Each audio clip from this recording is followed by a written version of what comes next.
meteorologist Alana Brophy.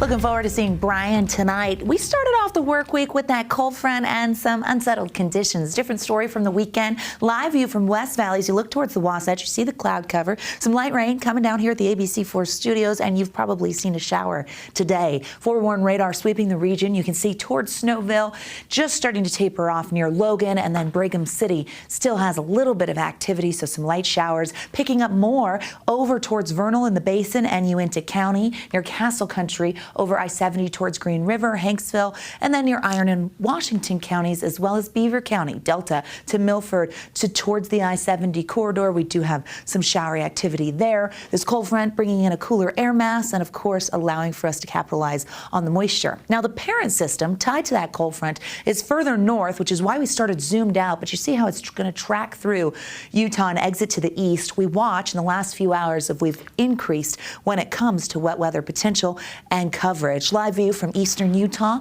the Red Cliffs Lodge in Moab, showing unsettled conditions over the Colorado River. So the cloud cover statewide, good indicator that moisture is in our atmosphere. Temperatures are running below average as we kick off this week. 60s right now in Ogden, 70 in Salt Lake, 64 in Logan, 60s for the Wasatch back, low 70s for a bulk of central Utah. We do have some 80s and 90s out there. Those 90s in Moab, 95 in St. George. So you can tell where the cold front has moved through.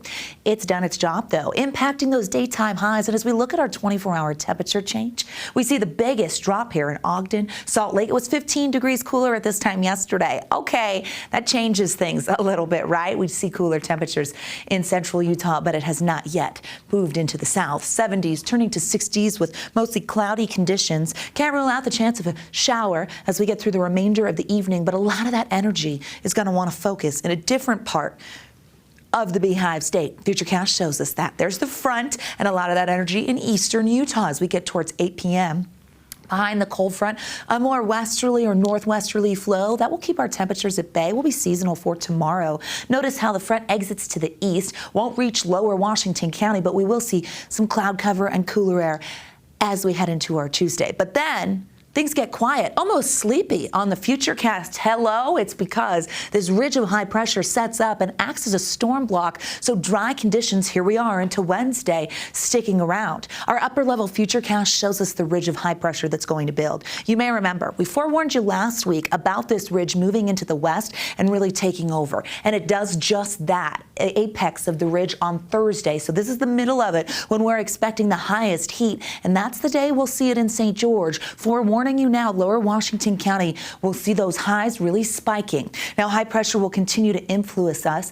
As it continues to slide east, it opens the door for that southerly flow, but we maintain above average heat as we head into the weekend. Then it looks like we could have a system move in, bring the potential of some wet weather, and then cool us a few degrees, which is good news because we already have excessive heat warnings posted. As we take a look, this is for lower Washington County on Thursday and Glen Canyon as well. These are areas where we're going to see those highs really spike. The warning from 11 a.m. Thursday through midnight Saturday, giving you a time frame for that intense heat. 70s for tomorrow, average, slight chance of a storm.